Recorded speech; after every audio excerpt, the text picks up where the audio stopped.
जय गुरुदेव। तैत्तरीयोपनिषद उपसंहार।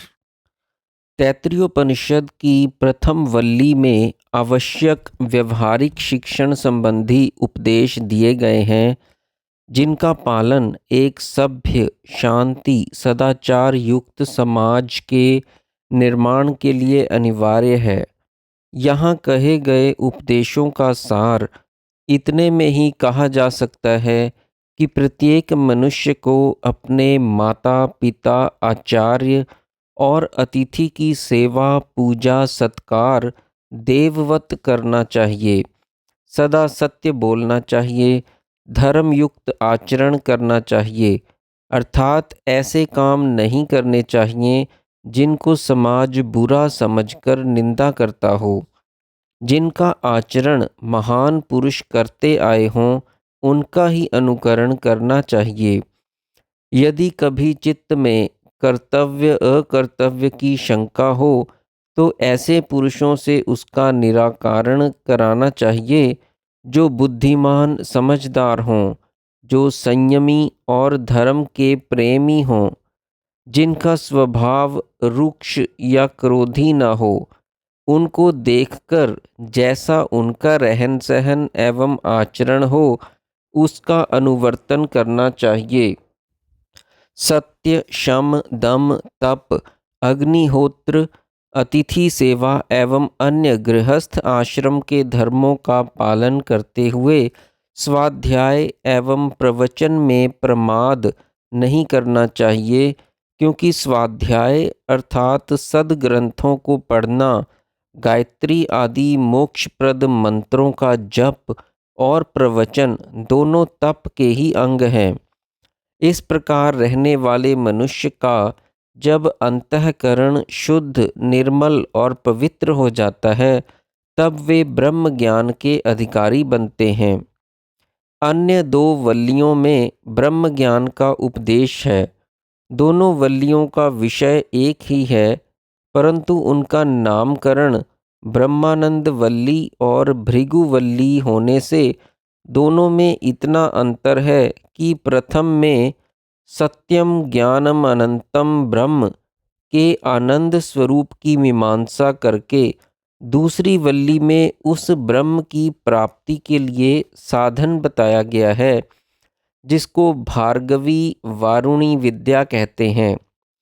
आनंद वल्ली का उपक्रम ब्रह्म विदापनोति परमम से होता है, अर्थात सत्यम ज्ञानम अनंतम ब्रह्म को जानकर मनुष्य की सब कामनाएं शांत हो जाती हैं। कामनाओं का उदय संसारिक सुखों के भोगार्थ होता है।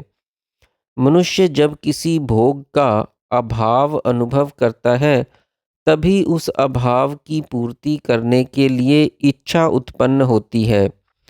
यदि मनुष्य किसी भोग का अभाव अनुभव ना करे तो उसकी कोई कामना नहीं होगी। अभाव अनुभव करना अथवा ना करना मन की स्थिति पर निर्भर करता है। एक धनाढ्य मनुष्य किसी वस्तु के अभाव ना होते हुए भी नित्य प्रति भोगों के नित्य नए साधनों की इच्छा करता रहता है, और एक संतोषी मनुष्य अनेक प्रकार के अभावों के होते हुए भी उन भोग साधनों की इच्छा नहीं करता। सुख के अभाव को, जिसे दुख कहते हैं, दूर करने की इच्छा का नाम कामना है, जिसकी पूर्ति उस सुख की प्राप्ति होने पर होती है। इसका अर्थ यह होता है कि कामना सुख के अभाव अर्थात दुख की मात्रा का मापदंड है। जितनी कामनाएं बढ़ती जाएंगी, मनुष्य के सुख के अभाव की मात्रा भी उतनी ही बढ़ती जाएगी, अर्थात वह अपने को उतना ही अधिक दुखी अनुभव करेगा। इसलिए यदि किसी मनुष्य के हृदय पर कामनाओं के घाव नहीं हैं, तो उस मनुष्य को परम सुखी समझना चाहिए। देह को भोगायतन कहते हैं, क्योंकि सुख दुख दोनों का साधन देह है। इस उपनिषद में देह को 5 स्तरों में बांटा गया है। स्थूल भौतिक देह को अन्नमय कोश कहा गया है, क्योंकि इसका सर्वाधार अन्न है। इसके भीतर दूसरा कोश उन शक्तियों का है जो इस देह को क्रियाशील रखती हैं। इसे पांचों प्राण, प्राण अपान समान व्यान उदान और पांचों कर्म इंद्रियां, हाथ पैर वाणी मैथुन और मल विसर्जन की शक्तियों का बना हुआ समझना चाहिए। इसका नाम प्राणमय कोश है, क्योंकि सब प्रकार की क्रियाएं प्राण शक्ति के क्रिया भेद मात्र ही हैं। तीसरा कोश इसके अभ्यंतर मनोमय कोश है। समस्त मानसिक व्यापार जिस शक्ति के आश्रय कार्य करते हैं, उसी का बना यह कोश है। मनोमय के अंदर विज्ञानमय कोश है, अर्थात इसका संबंध बुद्धि के व्यापारों से है। सबके अंदर आनंदमय कोश है। जब मनुष्य कहता है कि मुझे शारीरिक सुख है, उस समय वह पांचों कोशों का अनुभव करता है। परंतु जब वह अपने समक्ष उपस्थित किसी कार्य में इतना संलग्न हो जाता है कि देह के कष्ट अथवा थकावट का उसे भान तक नहीं रहता, तब समझना चाहिए कि वह अन्नमय कोश के ऊपर उठकर शेष 4 कोशों का ही अनुभव कर रहा है। जब कोई मनुष्य अपने मनोराज्य में इतना आनंद मगन होता है कि उसे बाह्य अन्नमय कोश का भी भान नहीं रहता और सब बाह्य करणों की क्रियाओं को भी छोड़ देता है, यहाँ तक कि श्वास प्रश्वास की गति भी शिथिल पड़ जाती है, तब समझना चाहिए कि बाह्य दोनों कोशों को छोड़कर वह अभ्यंतर शेष तीनों कोशों का अनुभव कर रहा है। जब वह मानसिक संकल्पों को भी छोड़कर केवल आत्म आनंद के आवेश में मगन होता है, तब उसको अभ्यंतर 2 कोशों का ही अनुभव करने वाला समझना चाहिए।